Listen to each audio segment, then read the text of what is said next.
حضرت امام مالک رحمۃ اللہ علیہ، تاریخ میں ان کا بڑا واضح نام ہے، مسجد نبوی میں بیٹھ کر طلباء کو علم دیا کرتے تھے، سکھایا کرتے تھے۔ تو ایک مرتبہ اسی طرح طلباء آپ کے ارد گرد بیٹھے ہوئے تھے اور آپ نے حدیث کا علم سکھا رہے تھے، باہر سے آواز سنائی دی کہ مدینہ کی گلیوں میں ہاتھی آ گیا۔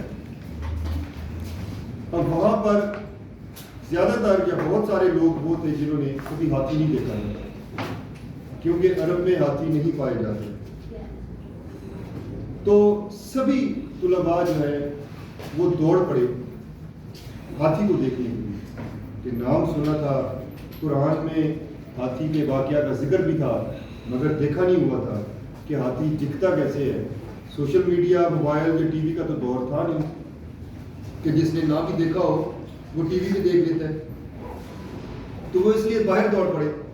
مگر ایک طالب علم بیٹھا، نام یحییٰ تھا ان کا، تو حضرت امام مالک نے ان سے پوچھا کہ اے یحییٰ، تم نہیں گئے؟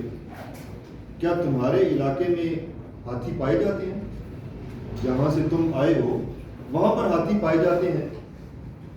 تو انہوں نے بڑی خوبصورت بات کی، انہوں نے کہا کہ اے امام، یحییٰ مشرق سے ہاتھی دیکھنے کے لیے یہاں نہیں آیا، یحییٰ مشرق سے مالک سے سیکھنے کے لیے یہاں پہ آیا۔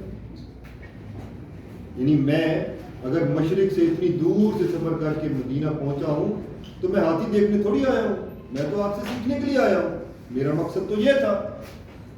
اور پھر یقین کریں کہ وہ یحییٰ، امام یحییٰ رحمۃ اللہ علیہ کے نام سے پھر تاریخ میں یاد رہے، اور وہ سب جو ہاتھی دیکھنے گئے تھے ان کا حوالہ بھی کہیں نہیں ملتا کہ وہ کون کون تھے۔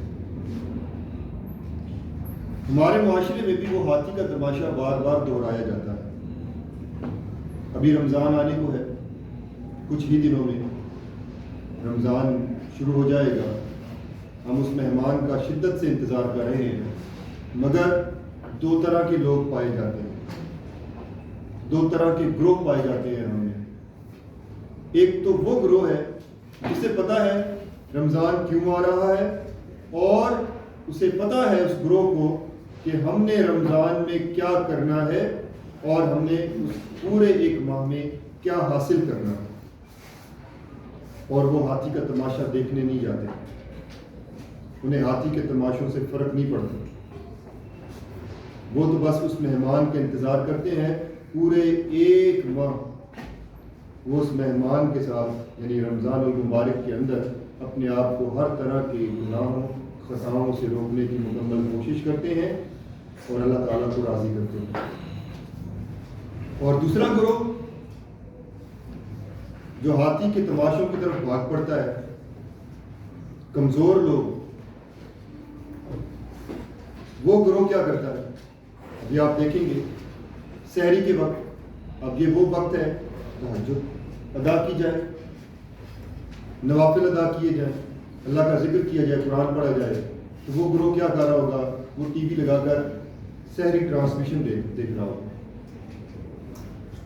پھر افطار کے وقت بجائے اس کے کہ قرآن کی تلاوت کی جائے، اللہ کے ہاں دعائیں مانگی جائیں، رب کے حضور مناجات کی جائیں، کیونکہ وہ وقت بڑا بہترین وقت ہے اور اللہ تعالیٰ کے ہاں اس وقت کی بڑی قدر ہے، افطار کے وقت۔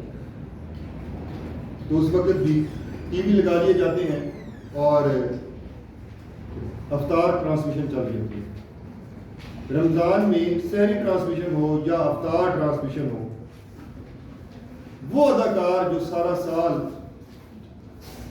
ایکٹنگ، ڈانسنگ اور مختلف ڈراموں اور فلموں میں کام کرتے نظر آتے ہیں، رمضان میں وہ ہمیں دین سکھاتے ہوئے نظر آ رہے ہوتے ہیں۔ کیا آپ کبھی کسی سبزی والے کے پاس اپنی دوائی لینے گئے؟